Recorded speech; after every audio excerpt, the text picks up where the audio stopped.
Retro is better. We got the good Mario. And our cartridges are durable. Modern is better. We got the better graphics and we add stuff to it with DLC. Don't look at me with this one. Hey guys, Dubya here. Just wanted to interrupt you guys for just a second here just to let you know that I have new sleeves available from VideoGameDustSleeves. So please, by all means, go check out VideoGameDustSleeves on Instagram, Twitter, and Facebook for all your custom sleeve needs. Hey buddy, how's it going? It's Richard Dubya here. What's going on? So yes, this video is regarding the time that I almost got taken for a ride as far as Conker's Bad Fur Day.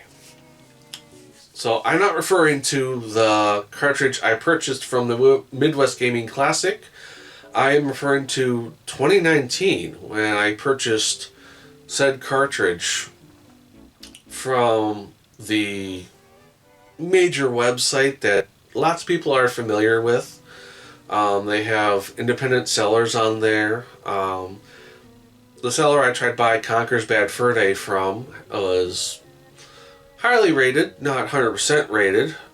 I decided to purchase from them anyways. Point of reference, now that I know, check the negative reviews of these people, because sometimes the negative reviews are a little more honest than some of these positive reviews that other people can just put for the sake of, you know, a couple of bucks their way, if you will. This person was a drop shipper. Now, if you're not familiar with what a drop shipper is, it's this person that will take your order.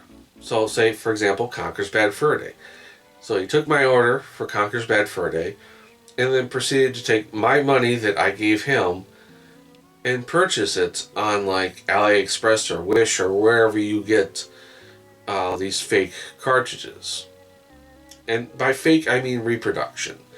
I mean that non-production run, authentic Nintendo licensed cartridge, if you will. But he was selling it as used. So, and the seller was supposedly from New York. So, I took a gamble and spent roughly around 50 bucks. This is, again, in 2019. Back when it was worth roughly around that, maybe a little bit more. And so, about a couple weeks went by, and I finally got a tracking number. Now, naturally me, you know, I want to check the tracking as soon as possible to see if I can get it, like, pretty fast. And so, the tracking was coming from China. Frickin' China. I messaged the seller, and I'm like, hey, is this right? It's coming from China. Is this game authentic? Is this a real cartridge? And before I could send another message, he sends me two messages. He said that a refund has been issued. And then he also stated that it should have been in the listing. Whatever. Even though he's listing it as used instead of new. He then proceeds to tell me that, oh, I'm tired of these competitor tactics and stuff. You know, only a competitor would, you know, ask if it was an authentic cartridge. I'm like, what? I should have known by, you know, the name blah blah blah, which was my old screen name, which I'm not going to go into, that you're a competitor. Basically just trying to push that, oh, I'm a competitor and stuff. You know, I'm just trying to, you know, resell his game or something rather. And I tried to reassure him and like, hey, this isn't the case. You know, I purchase games and I collect them. and I play them. I have a YouTube channel called Richard Dubya. Here it is. That's me. You know, trying to give him the benefit of doubt. You know, saying that okay, maybe that this one coming from China is a used American copy of Conker's Bad Fur Day, and you know, for some reason or another, it ended up in China and it was coming back to America. You know, benefit of a doubt, if you will.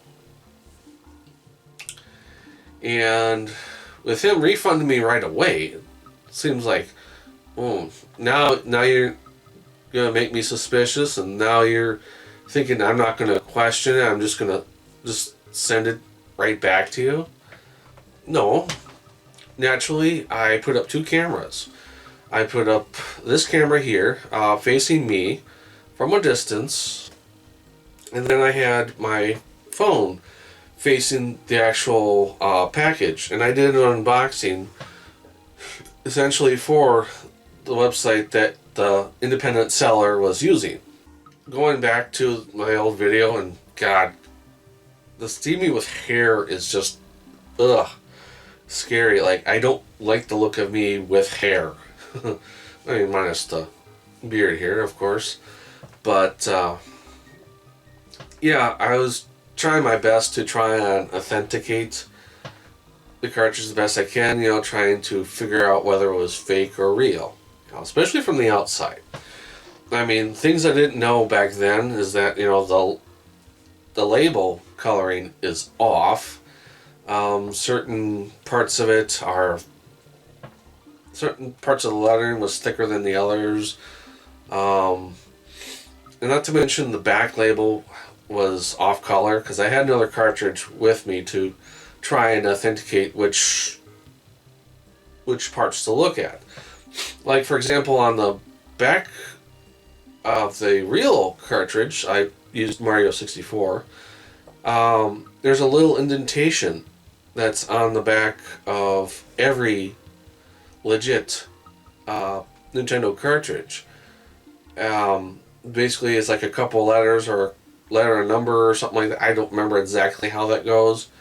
But yeah, it didn't have that. Not to mention the label was very shiny and it was offset. Like, they didn't perfectly take the time to line up the sticker. But, you know, I had to take it a step further. I opened it up. I also opened up my Mario 64. Obviously, you could tell the chips were different, because their chips were a lot smaller pins on the chips. And Mario 64 had these big honking chips, you know. Not to mention, you know, if you look at the chips themselves, you know, you'll see that it has the same model number as what's on the front label of the cartridge. Yeah, the Conker's Bad Fur Day did not have that. Did not have Nintendo on the circuit board. Not to mention the circuit board was a different color also. And looking at the circuit board of my authentic Conker's Bad Fur Day, like, that's a lot different too. But yeah, it was relatively easy, especially for somebody that's an amateur like me, to tell that this was obviously a fake cartridge. But I needed proof to show that that from opening it to playing it on the 64, which it was a little bit laggy on the 64, that it was a fake. One of the last things I did was I called corporate. Yeah, I know, it's a caring thing to do, but still, this is important. Like, you can't let people be selling reproductions as usages. Like, that's bullshit. And I was trying to help, you know, prevent somebody else from getting taken for a sucker. Say, hey, you know, this person that's selling for you is selling reproductions, which is illegal. and they're selling it as used, authentic cartridges. They took down my information. They took my order number down. I'm sure they went through the emails back and forth between me and this dude. Eventually, they took down this seller's page on their website. So that storefront is no more. It's gone. But I'm sure this guy probably has like 3 or 4 other storefronts on that same website. Because you know people like this are gonna be like, okay, here's my backup store. Here's my backup store. Here's my backup store. And so on, so on, so on. Word to the wise. And this is something that I learned late, or learned, because of this. You learn from your mistakes, obviously. If you're going to look for a cartridge that is highly sought after, that there's even a possibility of somebody trying to make a profit from a reproduction, then you're probably best to get it at a convention. Midwest Gaming Classic, Mo Game Con, Southeast Game Exchange, Too Many Games, stuff like that. There's plenty of conventions over the US that you can go to and at least try and find these games, because you're going to want to be able to look at the games yourself and try and authenticate them, so that way you know what you're getting. Not like what I did with Conker's Bad Fur Day. I swore after that I would not buy a highly priced game like that online. Never again. So yeah, if you see Conker's Bad Fur Day online, if you see Mario Party 1, 2, or 3 online, or even the Pokemon games. Anyways, this has gone on long enough. Thank you guys for watching. This is Richard Dubya saying, have a good morning, have a good afternoon, have a good whatever. I'll catch you guys later.